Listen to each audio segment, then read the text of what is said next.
Parece algo inverosímil que en un país supuestamente democrático, la ministra de Agricultura autorice invasiones y ordene a la fuerza pública no intervenir ante las ocupaciones ilegales de los indígenas a nombre de la paz. Esto se llamará expropiaciones express, pues cualquier grupo de estos que se hacen llamar minorías étnicas puede llegar a su finca o predio y solicitarle a usted que se haga a un lado, pues usted tiene una propiedad que le perteneció a sus ancestros. En este caso la ley ya no valdrá ni lo protegerá a usted y menos intervendrá la fuerza pública, pues ya han dado la orden que a nombre de la paz se permitan estas invasiones. Nos podemos quedar en los anuncios y en las afirmaciones.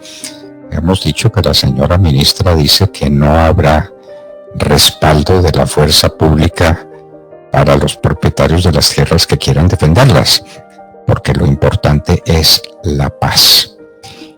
Esas declaraciones fueron dichas por la ministra. ¿Las tiene usted grabadas para que las podamos escuchar todos? Pero claro, doctor Fernando, aquí está, es la ministra Cecilia López, ministra de Agricultura, quien ha dicho que prevalece el derecho a la paz frente al derecho a la propiedad privada. Escuchemos. Ese es el título de posiciones que llevan a la guerra. Obviamente, aquí hay que respetar derechos, sin duda, pero este no es el mismo país de antes. Aquí o cedemos, y ¿qué quiere decir cedemos? Es lo que tenemos que ver y llegar a un acuerdo, ¿sí?, entre las distintas partes. Pero aquí hay que encontrar un camino, porque lo más importante es la paz. Y eso quiere decir que todos tenemos que ceder. Tienen que ceder probablemente, y yo no conozco los detalles, porque esto no es solo el Ministerio de Agricultura. Aquí hay mucho, aquí está todo el gobierno metido. Y yo no voy a hablar por mis otros colegas ni por temas que yo no conozco.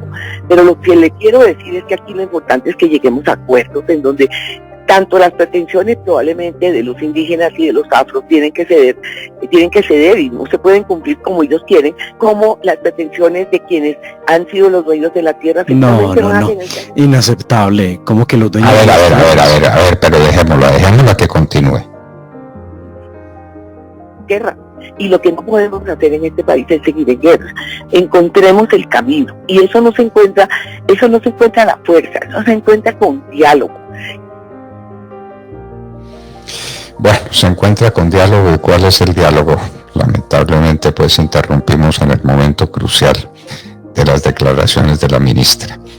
De manera que paz, que cedan los indígenas, que cedan las comunidades afro, y no mencionó a los propietarios. Se le olvidó nada menos que eso. Los propietarios de unas tierras que eran incultas, que eran pantanosas, unas tierras muy difíciles, que con esfuerzo y con visión de futuro y con grandeza de espíritu fueron convertidas en unos cañauzales espléndidos.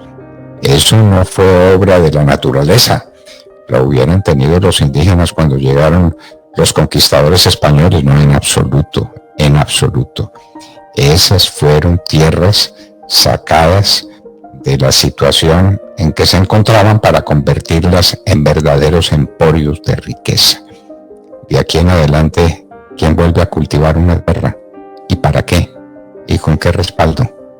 Porque lo que importa, dice la ministra, es la paz, no es ninguna otra consideración. La otra consideración es el derecho de propiedad, el derecho a disponer de las cosas, el derecho a estar respaldado por el Estado en contra de las intromisiones, de los abusos, de los ataques que se hagan contra el derecho de propiedad.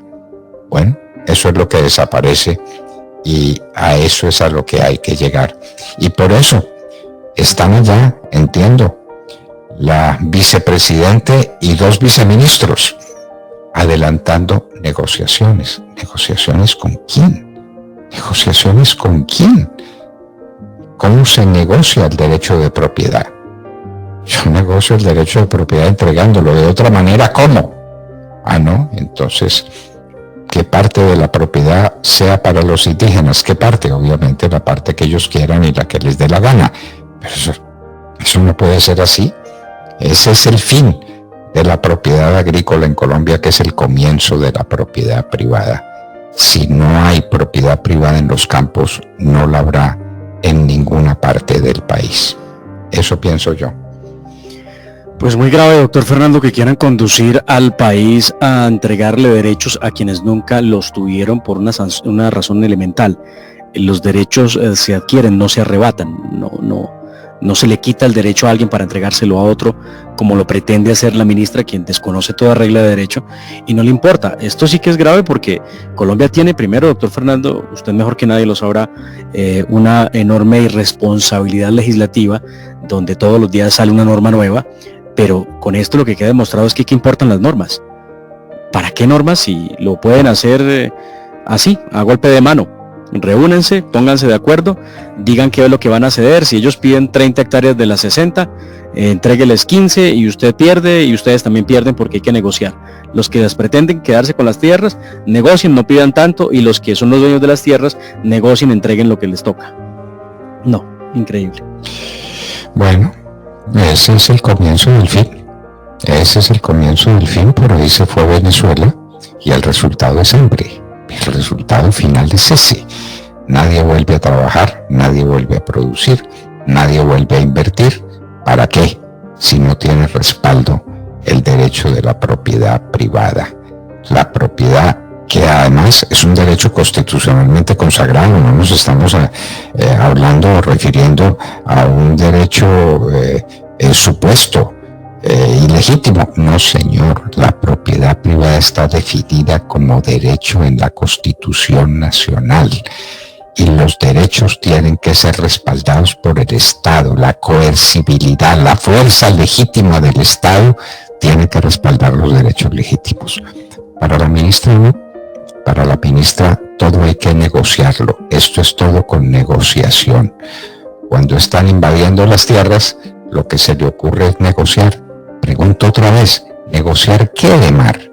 ¿Qué se negocia?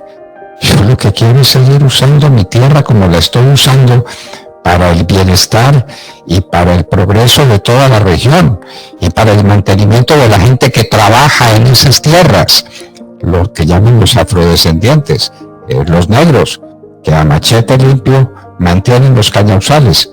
¿Se quedan sin trabajo? ¿Y quién se los va a dar? ¿Quién se los va a dar? ¿Las comunidades indígenas?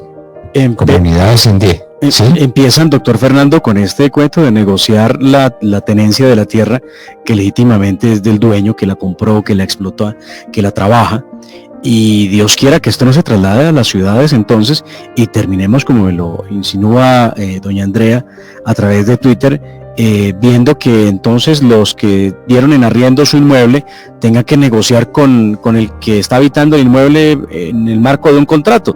¿Se imagina usted? Venga, no, negociemos. Yo no tengo para dónde irme, negociemos. Usted me lo arrendó, pero además no le puedo seguir pagando arriendo. Entonces negociemos y traigan a la ministra de Agricultura para que nos ayude aquí a negociar. ¡Qué horror! No, con la ministra de Vivienda tienen. Que eso va para allá. Eso va para allá. Es el principio del fin de la propiedad privada, que es el soporte de todo sistema liberal capitalista en el que estamos incorporados. Por mandato de la Constitución, por mandato de la ley, de manera legítima, para producir y para que la gente no tenga hambre. Para que se pueda vivir, se necesita el derecho de propiedad. La ruina del derecho de propiedad es la quiebra total y es el hambre como paisaje final de todos estos atropellos.